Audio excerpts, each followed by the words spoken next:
Bismillahirrahmanirrahim. Assalamualaikum warahmatullahi wabarakatuh. Sobahul khair, solih-solihah. Semoga kita semua selalu diberikan kesehatan dan selalu dalam lindungan Allah Subhanahu wa Ta'ala. Amin ya Robbal Alamin. Khair, solih-solihah. Alhamdulillah, di minggu ini kita masih bisa melanjutkan pembelajaran akidah Islam. Untuk minggu ini, Ustazah akan memberikan ringkasan materi akidah Islam semester 1 di kelas 3 ini sebagai persiapan penilaian akhir semester 1. Anak-anakku semua, silakan disimak dengan baik audionya. Mudah-mudahan bisa membantu untuk nanti anak-anakku ketika menjawab soal-soal di penilaian akhir semester 1 ini.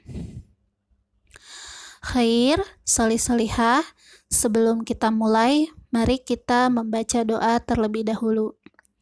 Bismillahirrahmanirrahim. Rabbi zidni ilman warzuqni fahman. Ya Allah, berikanlah aku tambahan ilmu dan berikanlah aku pemahaman. Amin. Khair, solih-solihah. Kita akan mengawali ringkasan materi akidah Islam bab 1, yaitu tentang Allah Sang Pencipta. Allah Subhanahu wa Ta'ala menciptakan alam semesta beserta isinya dengan sempurna. Tumbuhan yang Allah ciptakan memiliki banyak jenis dan manfaatnya. Allah menciptakan tumbuhan yang memiliki batang tinggi, contohnya pohon kelapa dan pohon bambu. Allah menciptakan tumbuhan yang memiliki batang pendek, contohnya stroberi dan nanas.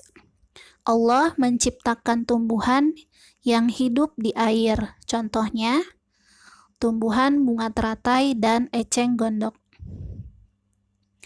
Allah menciptakan tumbuhan yang hidup di darat, salah satu contohnya pohon pisang dan pohon mangga.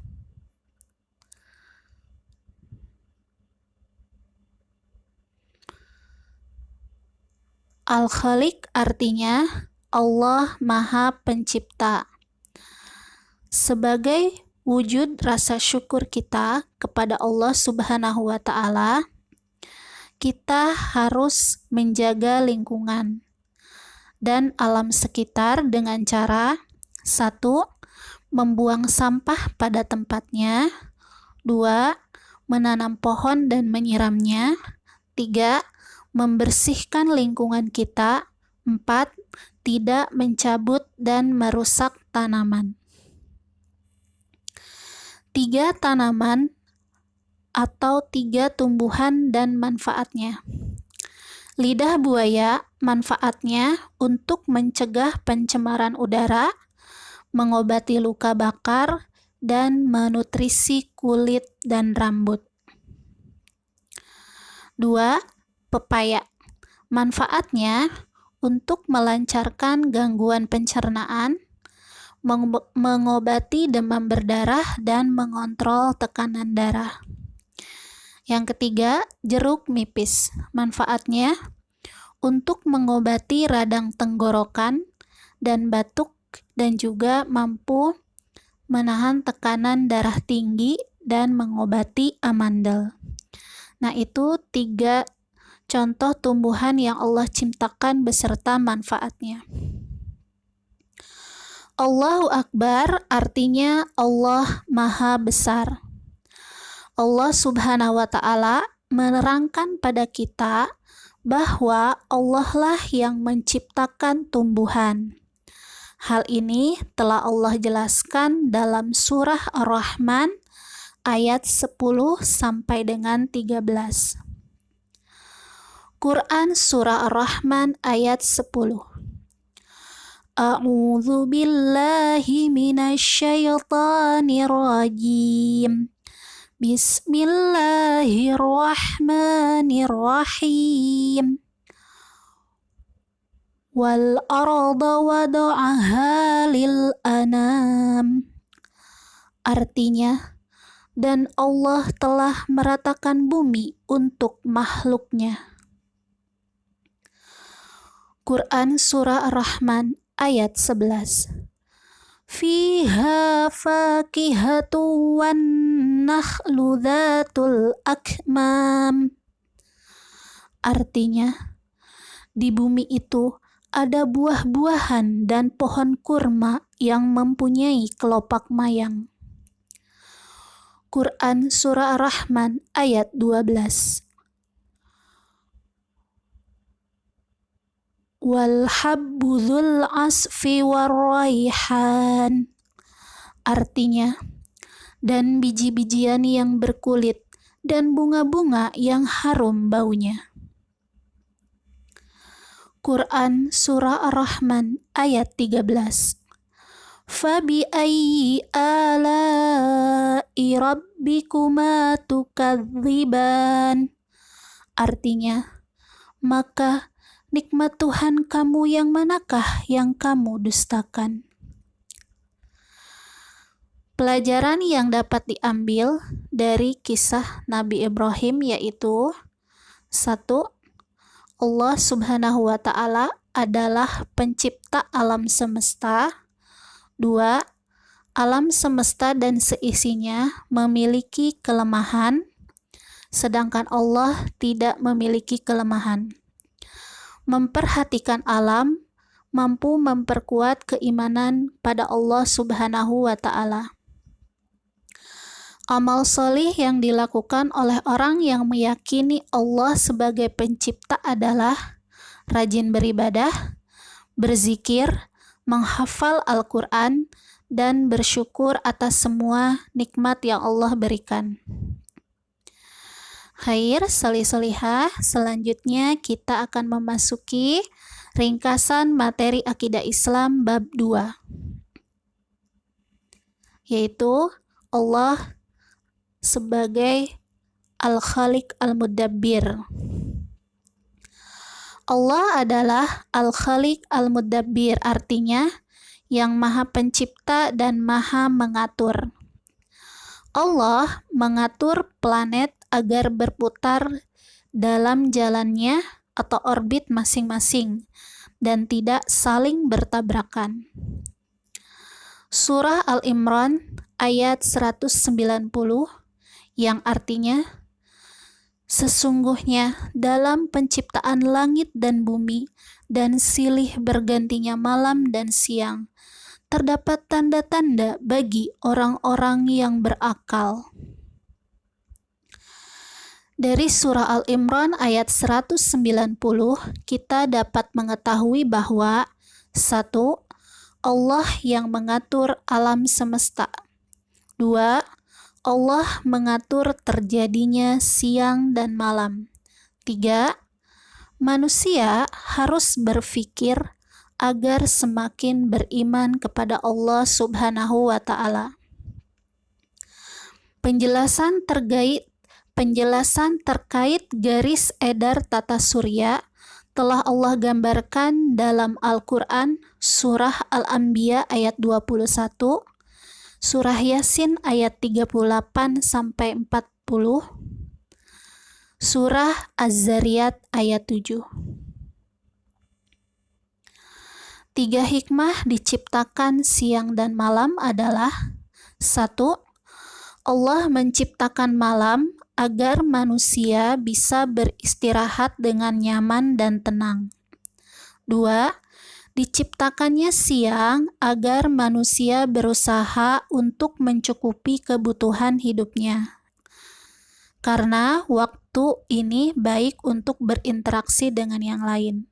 3. Memudahkan perhitungan dalam kalender. Berikut adalah hikmah keberkahan atas diturunkannya hujan oleh Allah Subhanahu wa Ta'ala. 1. sebagai wujud nyata dari rahmat Allah untuk seluruh makhluknya. 2. Rizki bagi seluruh makhluk Allah. 3. Pertolongan Allah. 4. Sebagai alat untuk bersuci hamba-hamba Allah. 5. Permisalan akan kekuasaan Allah menghidupkan kembali makhluk kelak pada hari kiamat. 6. Azab atas para pelaku maksiat. Salah satu kebesaran Allah adalah diciptakannya pelangi setelah hujan reda. Dari warna-warna yang berbeda hingga membentuk kesatuan warna yang indah. Taat artinya patuh. Taat pada perintah Allah berarti patuh pada perintah dan larangan Allah. Semua aturan yang Allah berikan pasti baik bagi manusia. Seluruh aturan Allah ada di dalam Al-Quran dan hadis Rasulullah. Jika manusia yang melanggar perintah Allah, maka Allah akan memberikan hukuman pada mereka dengan diberikan dosa. Banyak peristiwa atau kejadian manusia yang melanggar aturan Allah. Mereka diberikan hukuman yang keras dari Allah di dunia dan di akhirat nanti. Contohnya adalah Fir'aun pada masa Nabi Musa alaihissalam dan kisah Qarun yang sombong. Allah memberikan azab kepada Qarun berupa gempa bumi dan longsor yang dahsyat. Qarun tenggelam bersama seluruh harta kekayaannya ke dalam perut bumi.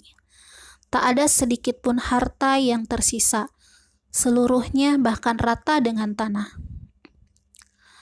Kisah Qarun tercantum dalam Al-Quran surah Al-Qasas ayat 76 sampai 83.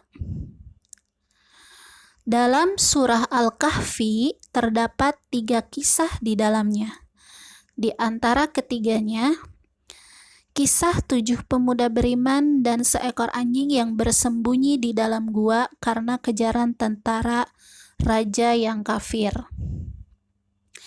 Raja yang memerintahkan tentaranya untuk menangkap 7 pemuda beriman bernama Raja Dicyanus. 7 pemuda beriman bersepakat untuk bersembunyi dari kejaran tentara Raja Dicyanus di dalam gua. Atas kekuasaan dan rahmat Allah, 7 pemuda beriman telah tertidur selama 309 tahun di dalam gua. Kisah 7 pemuda beriman sering disebut kisah Ashabul Kahfi yang terdapat dalam surah Al-Kahfi ayat 10. Pelajaran yang dapat diambil dari kisah Ashabul Kahfi adalah 1. Allah akan senantiasa menjaga hambanya yang beriman dan taat kepadanya. 2. Senantiasa berdoa pada Allah Subhanahu wa Ta'ala, niscaya Allah akan mengabulkannya. 3.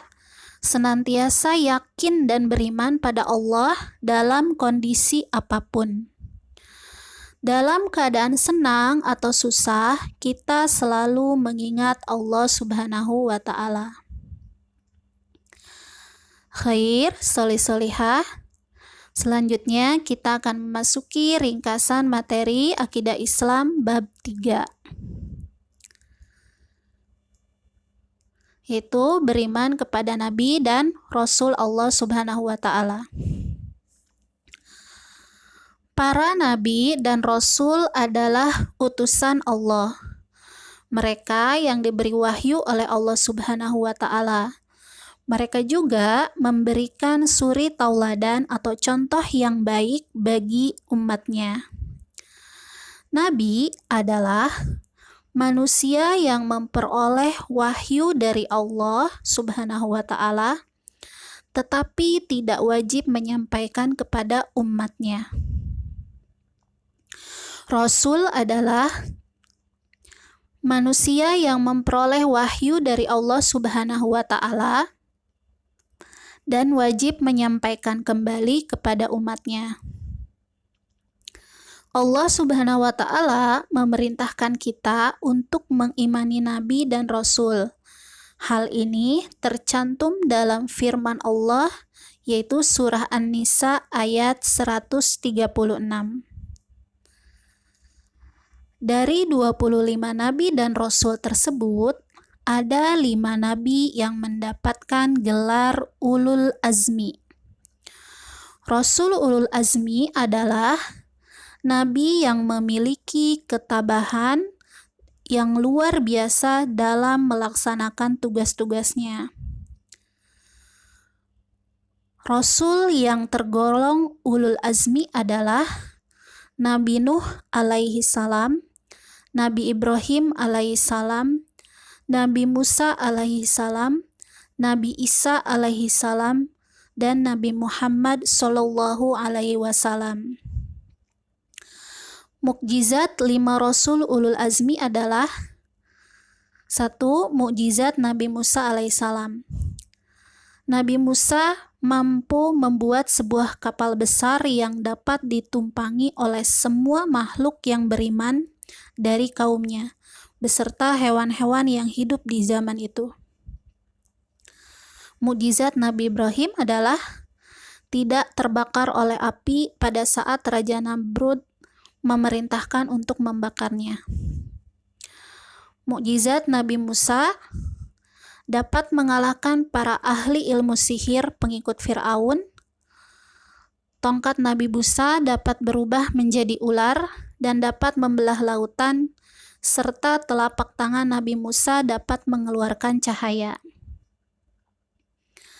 Mukjizat Nabi Isa adalah beliau dapat berbicara semasa bayi, dapat menyembuhkan penyakit orang buta sehingga dapat melihat kembali, dapat membuat burung dari tanah dan meniupnya hingga hidup seperti burung bernyawa, dapat menghidupkan orang yang sudah mati atas izin Allah, walaupun hanya sebentar kemudian mati lagi.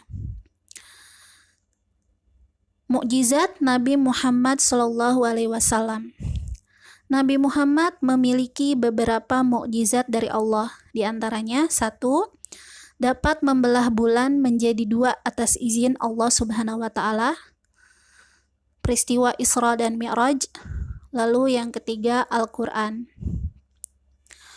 Al-Quran merupakan mukjizat terbesar yang diberikan Allah kepada Nabi Muhammad SAW. Al-Quran merupakan petunjuk bagi seluruh umat manusia hingga akhir zaman. Nabi dan Rasul yang wajib kita imani berjumlah 25 nabi. Nabi terakhir yang diutus Allah Subhanahu wa Ta'ala adalah Nabi Muhammad sallallahu alaihi wasallam. Sifat-sifat yang ada pada diri Nabi dan Rasul patut kita teladani, disebut dengan sifat wajib bagi Rasul. Jumlah sifat wajib bagi Rasul atau Nabi adalah 4. Siddiq artinya benar dalam segala ucapan dan tingkah lakunya. Sifat Rasul ini berarti Rasul tidak pernah berbohong. Rasul adalah utusan Allah yang diberikan amanah untuk menuntun umatnya ke jalan yang benar. Oleh karena itu, Rasul memiliki sifat amanah, yang artinya dapat dipercaya. Agar segala yang diwahyukan Allah dapat sampai pada manusia tanpa adanya sesuatu yang kurang atau berlebih, maka Rasul diberi sifat tabligh, yang artinya menyampaikan. Sifat wajib bagi Rasul yang artinya pintar atau cerdas adalah fatanah. Nabi Muhammad SAW lahir pada hari Senin, yaitu pada tanggal 12 Rabiul Awal di kota Mekah.